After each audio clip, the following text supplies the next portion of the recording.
The red dust of Mars swirled around Staff Sergeant Kim Doohan's boots as he walked across the colony's outer defense line. The morning sun cast long shadows behind the tall metal walls that protected Olympus Base, Earth's largest settlement on Mars. Doohan checked his rifle's display for the 100th time that morning. Everything was normal, just like every other patrol for the past 3 years. "Base, this is Echo 7, Doohan said into his radio. "Sector 12 is clear. Moving to check the sensor array." "Copy that, Echo 7. Stay alert," the voice from base control replied. Doohan's team of 4 Marines spread out behind him. They had done this walk so many times they could probably do it in their sleep. But Marines never slept on duty. That's what made them Marines. The sensor array stood half a kilometer from the base walls. It was a collection of tall metal poles with different scanning equipment that watched for dust storms, monitored the weather, and kept track of any ships coming or going from the colony. As Doohan's team got closer, he noticed something odd about one of the sensor readings on his helmet display.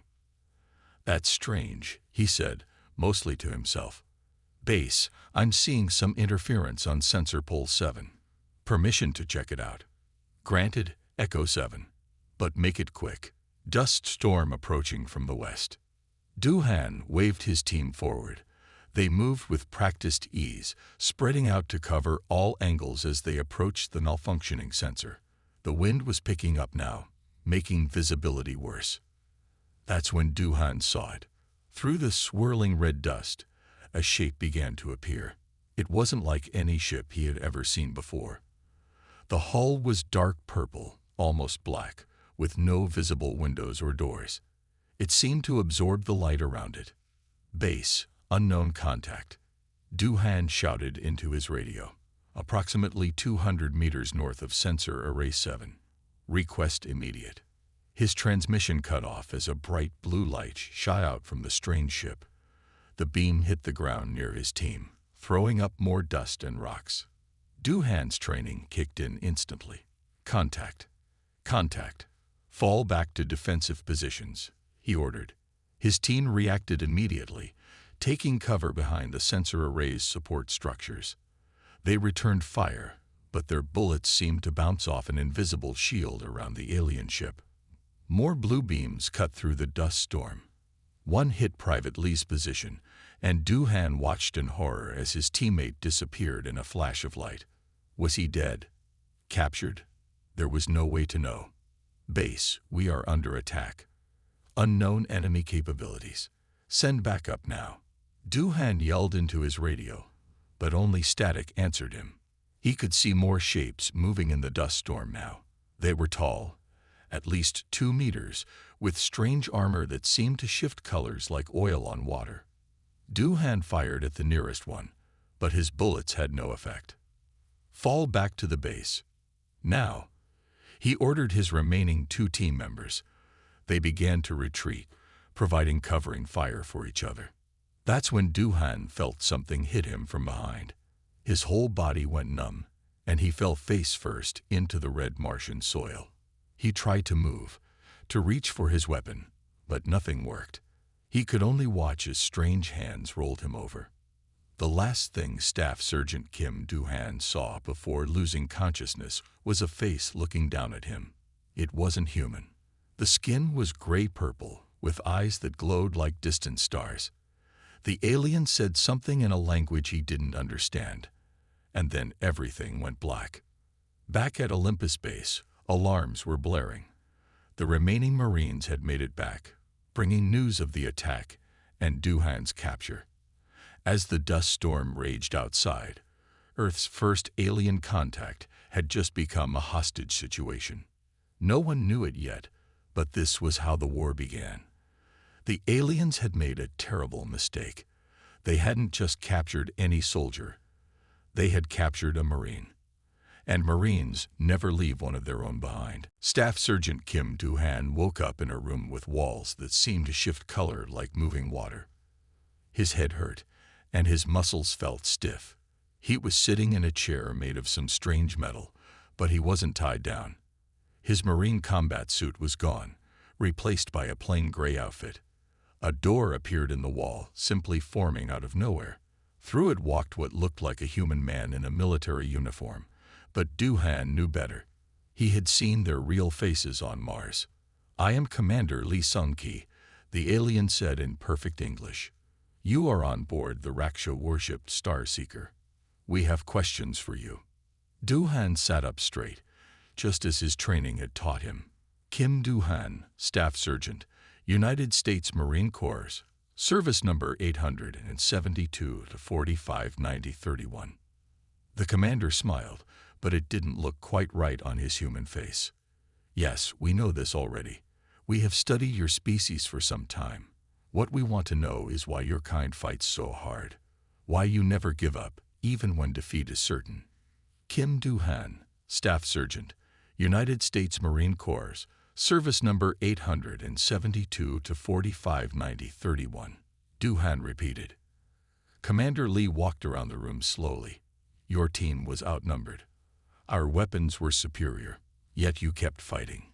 You protected your fellow soldiers. 2 escaped because of you. Why?" Duhan stayed silent this time, keeping his eyes fixed straight ahead. The commander's human disguise flickered for a moment, showing his true alien form underneath. "We have ways to get the information we want," Commander Lee said. He pressed something on his wrist, and suddenly Duhan felt like his whole body was on fire. But he didn't scream. Marines were trained to resist pain. "Interesting," the commander said, stopping the pain. "Most species break at that level, but not you." He sounded almost impressed. Hours passed. The commander tried different tactics. Sometimes pain, sometimes offers of comfort or freedom. Sometimes he showed Duhan images of his family back on Earth, trying to get an emotional response. But Duhan only repeated his name, rank, and service number. Finally, another alien entered the room. This one wore the shape of a woman in a white lab coat. "Commander," she said, "I am Dr. Kang Mei. Perhaps I could try a different approach." The commander nodded and left the room. Dr. Kang sat down across from Duhan. Unlike the commander, her movements seemed more natural, more human. "Sergeant," she said softly, "we don't want to hurt you. We want to understand. Our leaders think humans are dangerous, that you must be controlled before you spread further into space. I think there might be another way. But I need your help." Duhan looked at her for the first time. Kim Duhan, Staff Sergeant, United States Marine Corps, Service Number 872 to 459031. Dr. Kang sighed. "Your loyalty is remarkable. But remember this, not all of us agree with what is happening here. When the time comes, remember there are allies in unexpected places." She stood up and walked to the door. Before leaving, she turned back. "Your species has surprised us, Sergeant. We thought capturing one Marine would show us human weaknesses. Instead, you have shown us your strength. I fear my people have made a terrible mistake." As the door disappeared into the wall, Duhan allowed himself a small smile. He had learned more from this interrogation than they had. The aliens weren't united. They had doubts. And most importantly, they were afraid of humans. In his mind, Duhan began planning. He might be captured, but he was still a Marine. And Marines always complete their mission. His new mission was clear: survive, gather intelligence, and find a way to help Earth fight back against these Raksha. Because he knew one thing for certain: Earth would be coming for him. And when they did, the Raksha would learn why you never, ever capture a United States Marine. Lieutenant Colonel Park Jae-yun stood in front of the large screen in Earth Defense Command headquarters, studying the data from the Mars attack. The room was quiet except for the soft hum of computers. 3 weeks had passed since Staff Sergeant Kim Duhan's capture, and she had barely slept since then. "Show me the sensor readings again," she ordered. The computer displayed the information from the Mars colony sensors just before they went dark. Something about the energy signature of the alien ship bothered her. "Ma'am," a young officer called from his station. We found something in the Deep Space Telescope data. You need to see this. Jai Yun walked over to his screen. The officer, Captain Rio, pointed to a faint trail in space. The alien ship left a unique radiation trail. It's different from anything we've seen before. Our telescopes can track it. Jai Yun's eyes widened. Can we follow it? Yes, ma'am. The trail leads through 3 star systems before it fades. But he pressed a few buttons, and the map zoomed out. We found similar radiation patterns in other areas. They all lead to the same place. The map showed dozens of trails, all converging on a single point about 2,000 light-years from Earth. Jai Yun felt her heart beat faster. They had found it. The aliens' home world. She immediately called an emergency meeting. An hour later, she stood before Earth's military leaders in the command center. The room was filled with generals and admirals from every nation. We have located the alien civilization that took our marine, she announced. The room erupted in quiet murmurs. But that's not all. Our analysis of the Mars attack revealed something important. Jai Yun showed them the combat footage from the Marines' helmet cameras. The aliens used energy shields, advanced weapons, and shape-shifting technology. But look at this. She pointed to an image of the alien ship. Their hull shows signs of recent repairs. Many repairs. What does that mean? Asked one of the generals. It means they fight a lot of battles. They have enemies. They're not as strong as they want us to think. Jai Yun switched to a new image, and there's more. The radiation trail their ships leave behind. It's from their propulsion system. Once we understand it, we can track every ship they have. Maybe even copy their technology. Admiral Choi Ta-won stood up. How long until we can launch a rescue mission? With current technology, it would take 50 years to reach their world, Jai Yun admitted. But if we can adapt their propulsion system, she paused. We might be able to do it in months, not years. The room was silent as everyone considered this. Finally, Admiral Choi spoke again. Lieutenant Colonel Park, you have whatever resources you need. Find a way to get our marine back. Jai Yun nodded. There's one more thing, sir. The aliens' actions don't make sense. Why take just one marine? Why study us instead of attacking in force? She switched to her final slide. I think they're testing us, learning about us, which means they're afraid of something about humans. She looked around the room. They took one of our Marines to understand us. In doing so, they showed us exactly how to find them. That was their first mistake. Their second mistake was not realizing what would happen when they took one of our own. The Admiral smiled grimly. Then let's make sure they regret those mistakes. Begin preparations immediately. Earth is going to war. As Jai Yun left the meeting, she thought about Staff Sergeant Kim Do-han, somewhere out there in space. Hold on, Sergeant, she whispered. We're coming for you, and we're bringing everything we got. Admiral Choi Ta-won stood on the bridge of the EDS Vengeance, Earth's first warship built with reversed-engineered alien technology. Through the massive front window, he watched as more ships joined his fleet. In just 6 months, humans had done what the Raksha thought impossible. Admiral, his communications officer called out. The last battle group has arrived. The fleet is complete. Taiwan nodded.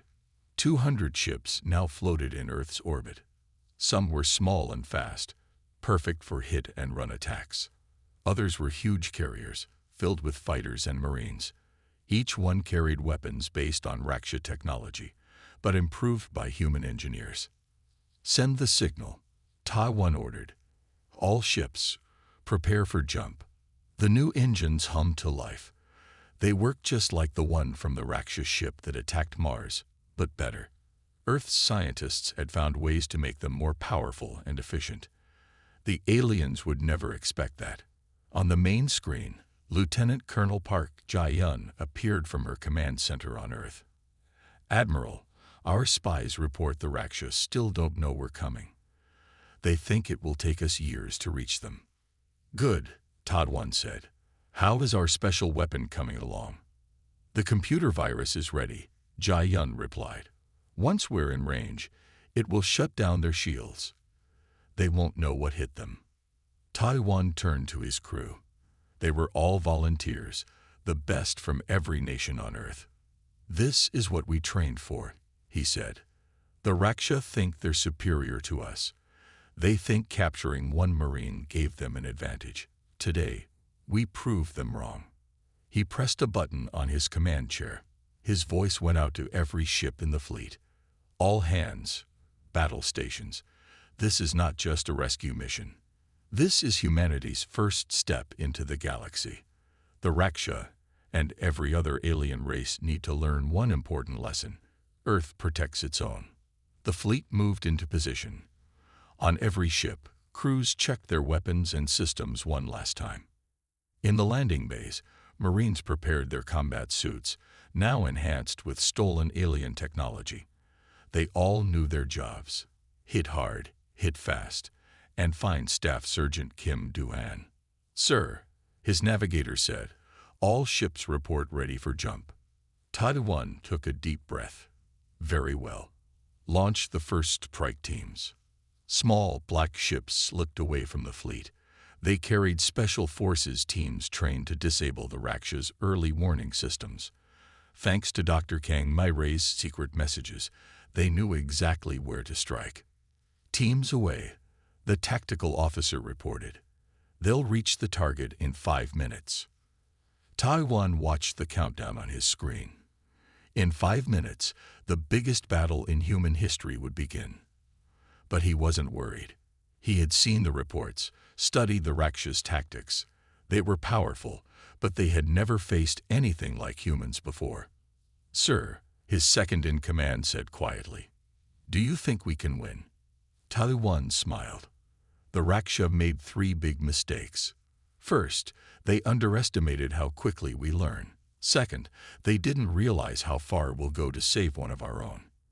He paused as the countdown reached 1 minute. And third, they picked the wrong species to mess with. The countdown hit 0. All ships, jump now. Taiwan ordered. In a flash of light, Earth's fleet disappeared. The first interstellar war was about to begin. And the Raksha were about to learn why you never, ever take a Marine from Earth. Staff Sergeant Kim Do-han sat in his cell, counting the seconds as he had done for months. But today was different. Today he would make his move.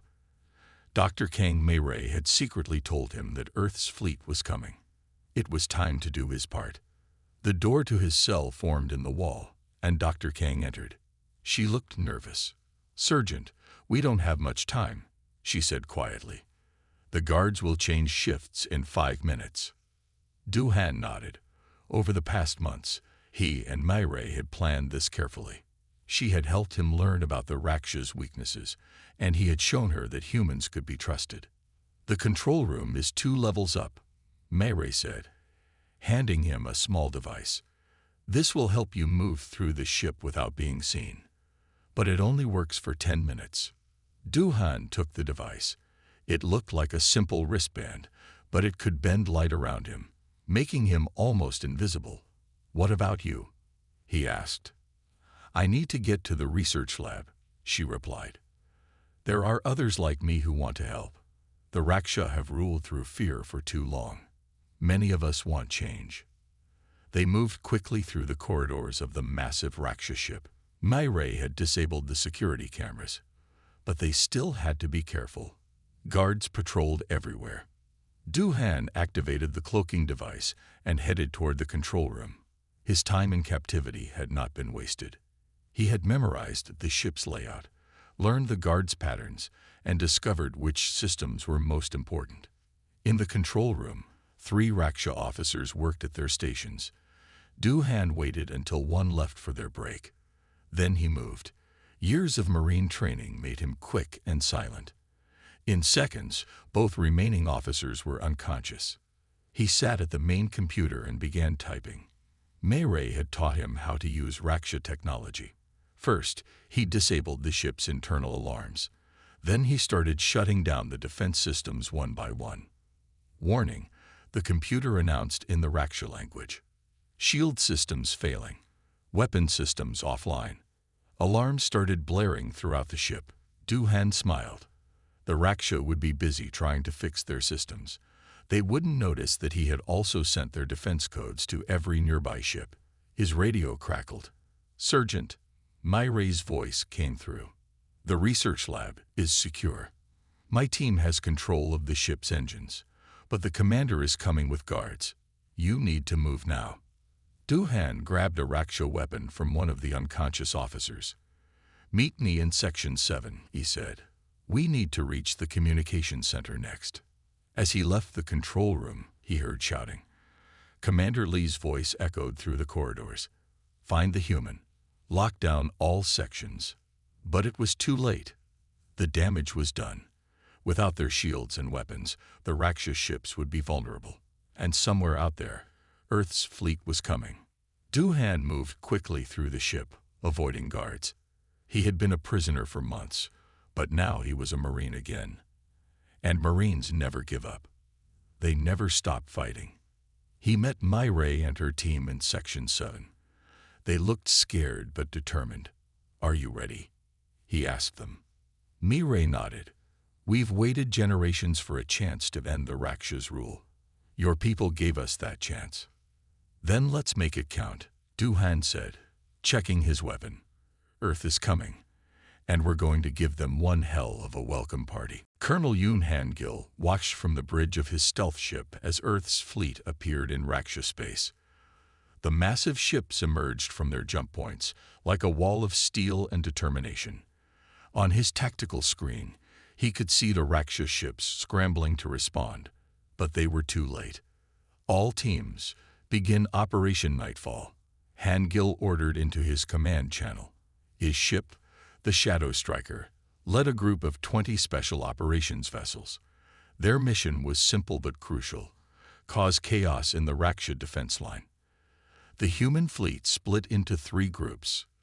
The largest group, led by Admiral Choi, engaged the Raksha head-on.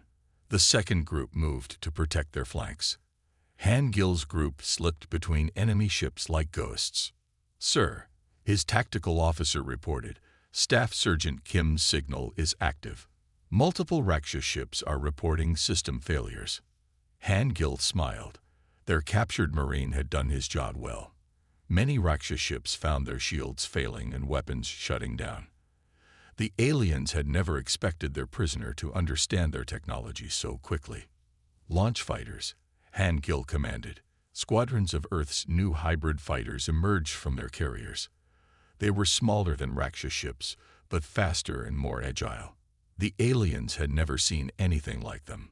The battle turned into chaos. Raksha commanders tried to coordinate their forces, but Earth's attack came from too many directions. Human ships used tactics the aliens had never seen before. They would appear, strike hard, and vanish before the Raksha could respond. "Sir, we're receiving a transmission from inside the Raksha command ship," his communications officer said. "It's Staff Sergeant Kim." "Put him through," Hangil ordered. "This is Staff Sergeant Kim Duhan." The voice came through clearly. "I have control of the main communication center. Dr. Kang and her resistance team are helping. Sending you Raksha fleet positions now." Hangil immediately forwarded the information to Admiral Choi. With this data, Earth's forces could target the weakest points in the Raksha defense. "Good work, Sergeant," Hangil said. "Can you hold your position?" "Yes, sir," Duhan replied. "But there's more. The Raksha have enslaved many other alien species. Dr. Kang has contacted their leaders. They're ready to fight back." As if on cue, alarms started blaring across the Raksha fleet. Ships began turning their weapons on each other. The enslaved species had chosen their moment to rebel. "All ships," Hangil broadcast to his attack group, "advance on the Raksha command ship. Staff Sergeant Kim has given us an opening, and we're going to use it." The Shadow Striker led the charge, its advanced weapons cutting through the confused Raksha defenses. Other Earth ships followed, forming a spear aimed at the heart of the enemy fleet. Inside the Raksha command ship, Commander Lee watched in horror as his fleet fell into chaos. "Impossible," he said to his officers. They are only humans. How can they do this? The answer came as Earth's ships broke through his last line of defense. The humans had not just copied Raksha technology. They had improved it. They had not just fought back. They had united an entire sector of space against their oppressors. And it all started because the Raksha had captured one Marine. Now they would pay the price for that mistake. Dr. Kang Mei ran through the corridors of the Raksha command ship, leading a group of freed slaves toward the main control center. Behind her, Staff Sergeant Kim Do-han provided cover with a captured Raksha weapon. The ship shook as Earth's forces continued their attack outside. The command center is just ahead, Mei called out. Her group included members of 5 different alien species, all of them former slaves of the Raksha. They had waited years for this chance at freedom. Do-han checked his tactical display. Earth forces have broken through the main defense line. They'll reach us soon. He had been sending regular updates to Colonel Yoon's ships, helping them target key Raksha positions. They reached the command center doors, but found them sealed. Commander Lee's voice came through the speakers. Did you think we wouldn't notice your betrayal, Dr. Kang? You helped the human. You turned our own people against us. You turned them against yourself, Mei replied. The Raksha were once peaceful explorers. You turned us into conquerors and slavers. That ends today. While she spoke, Do-han worked quickly. He connected a small device to the door's control panel. It was something he and Mei had built in secret, using parts from both human and Raksha technology. The door's locks began to fail. More guards coming, one of the freed aliens warned. They could hear heavy footsteps approaching from both directions. Hold this position, Do-han ordered. He gave some of his weapons to the former slaves. They might not be soldiers, but they knew how to fight. They had been doing it all their lives. The door finally opened. Inside, Commander Lee and his officers raised their weapons. But they weren't ready for what happened next. The former slaves moved with perfect coordination, using tactics Do-han had taught them. In seconds, they had control of the room. Impossible, Commander Lee said as Do-han took his weapon. You are just slaves, just one human prisoner. That's where you were wrong, Mei said. We were never just anything, and he was never just a prisoner. He was a United States Marine. Do-han moved to the main control station. Earth Fleet, this is Staff Sergeant Kim. We have control of the command center, sending current Raksha fleet positions and defense codes now. Outside, the battle had turned into a complete rout. As word spread that the command ship had fallen, more Raksha vessels surrendered. The enslaved species on other ships rose up against their masters. Centuries of Raksha control were ending in a single day. Admiral Choi's forces are moving to secure the shipyards, Do-han reported. Colonel Yoon's teams are freeing slave camps on nearby stations. The Raksha Empire is falling apart. Mei watched as her former masters were led away. What will happen now? She asked. Earth will help establish a new government, Do-han said. One where all species have a voice. My leaders have already agreed to it. He looked out the command center window at the battle still raging in space. Earth ships fought alongside newly freed alien vessels, working together to take down the last Raksha resistance. The galaxy's going to change, Do-han said. The Raksha thought taking one Marine would help them understand humanity's weaknesses. Instead, they helped us show everyone our greatest strength. What strength is that? Mei asked. We don't just fight for ourselves, Do-han replied. We fight for everyone who needs help. And we never, ever leave anyone behind. 1 month after the fall of the Raksha command ship, Admiral Choi Ta-won stood in the Great Hall of the newly formed Galactic Council. Representatives from 20 different species sat around a massive table, including both former Raksha slaves and reformed Raksha who had supported the revolution. Lieutenant Colonel Park Jae-yun stood beside him, reading from a datapad. The last Raksha resistance groups surrendered yesterday, she reported. Earth ships are helping establish new trade routes between freed worlds. The galaxy is changing faster than anyone expected. At the head of the table sat Staff Sergeant Kim Do-han, now promoted to Master Sergeant. Next to him was Dr. Kang Mei-rei, chosen to represent the reformed Raksha people. They had become symbols of cooperation between species. Commander Lee was brought into the hall in restraints. He still wore his human disguise, though it flickered constantly now. The former Raksha leader looked much smaller than he had on his command ship. "The Council has reviewed your actions," Admiral Choi announced. "Your empire enslaved billions. You caused untold suffering. But today, we show the difference between Earth's justice and Raksha cruelty." Do-han stood up. "Commander Lee, you are sentenced to help rebuild the worlds you destroyed. You will work alongside the people you once enslaved, learning what it means to serve others instead of ruling them." Lee looked up in surprise. "You're not executing me." "No," Mei-rei said. "That would be the Raksha way. We're choosing a different path." She turned to the council.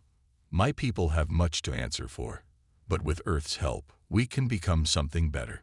Admiral Choi activated the main display, showing hundreds of ships working together to rebuild damaged worlds.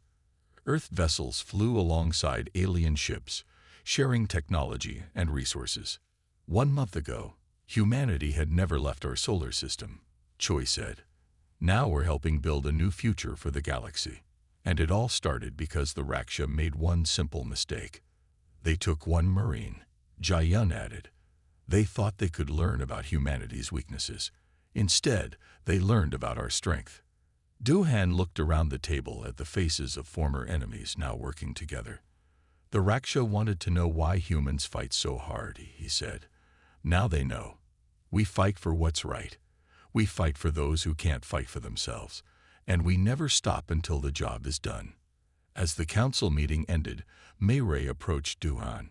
"Your people are different from any species we've ever met," she said. "Most races would have taken revenge. Instead, you helped us build something new." "That's what Marines do," Do-han replied. "We're not just warriors. We're builders, protectors. And now, thanks to you, we're not alone anymore." Outside the council hall, Earth ships patrolled alongside their new allies. The galaxy had changed forever, all because of one captured Marine and those who came to rescue him. It was the beginning of a new age, one where humanity would help lead the way to a better future for all species. And somewhere out there, other alien races were watching. They had seen what happened to the mighty Raksha Empire. They had learned an important lesson. Earth protects its own, but it also offers friendship to those who choose peace over war.